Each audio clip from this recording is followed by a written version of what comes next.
Welcome to மண்வாசம் naturals. அனைவருக்கும் advance Pongal நல்வாழ்த்துக்கள். இன்றைக்கி எல்லோருக்கும் ஆரோக்கியத்தையும் எலும்பு வலுப்பெறக்கூடிய கால்சியம் சத்து நிறைந்த எள்ளு சட்னி எப்படி செய்கிறத பார்க்கலாம் வாங்க. எள் வந்து 2 வகையாக இருக்குது.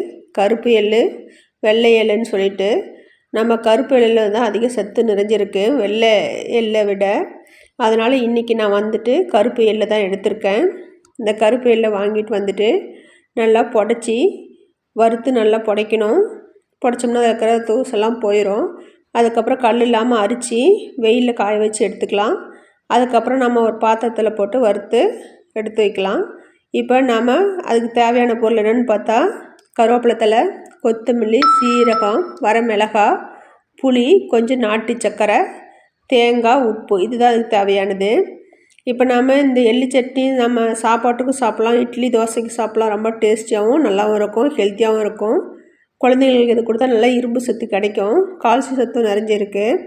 இப்போ நம்ம எள்ளை வந்துட்டு வறுக்கலாம். வறுக்கும்போது எள் வந்து நல்லா படப்படன்னு பொரியணும். அந்த ஸ்டேஜில் ஆஃப் பண்ணணும். அதிகமாக வறுத்துடக்கூடாது, கருகிரும், டேஸ்ட் மாறிடும். அது கூட இப்போ நம்ம வெங்காயம் பூண்டு கொஞ்சம் எடுத்துருக்குறோம், தேங்காய் எடுத்துருக்கோம். இப்போ இது ஒரு புளி கொஞ்சம் எடுத்துருக்கோம். இப்போ ஒரு பாத்திரத்தில் எண்ணெய் விட்டு எண்ணெய் காஞ்சதும் வெங்காயம் பூண்டு கருவேப்பிலை தழை இது கூட போட்டு நல்லா ஃப்ரை பண்ணலாம். அது கூட நம்ம வந்துட்டு வரமிளகாயும் கொஞ்சம் ஆட் பண்ணிக்கலாம். கொத்தமல்லி 1 ஸ்பூன், சீரகம் 1 ஸ்பூன், மிளகு 1 ஸ்பூன், கருவேப்பிலை தழை கொஞ்சம், இதெல்லாம் போட்டு நல்லா ஃப்ரை பண்ணலாம். ஃப்ரை ஆகட்டும். நல்லா மெரூன் கலராக மாற அளவுக்கு நம்ம ஃப்ரை பண்ணிக்கலாம். நல்லா ஃப்ரை ஆகிட்டே இருந்ததுக்கப்புறம் நம்ம இதை எடுத்து ஒரு பக்கம் ஆற வச்சிடலாம்.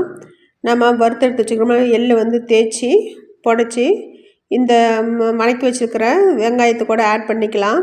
மறுபடியும் ஆட் பண்ணி ஃப்ரை பண்ணிக்கலாம். அதுக்கப்புறம் தேங்காய் இது கூட கட் பண்ணி போட்டுக்கலாம். இப்போ அது கூட கொஞ்சம் உப்பு ஆட் பண்ணிக்கலாம். ஊற வச்சுருக்கிற புளியும் வந்துட்டு இது கூட ஆட் பண்ணி எடுத்து போட்டு மிக்ஸி ஜாரில் போட்டு அரைக்கலாம்.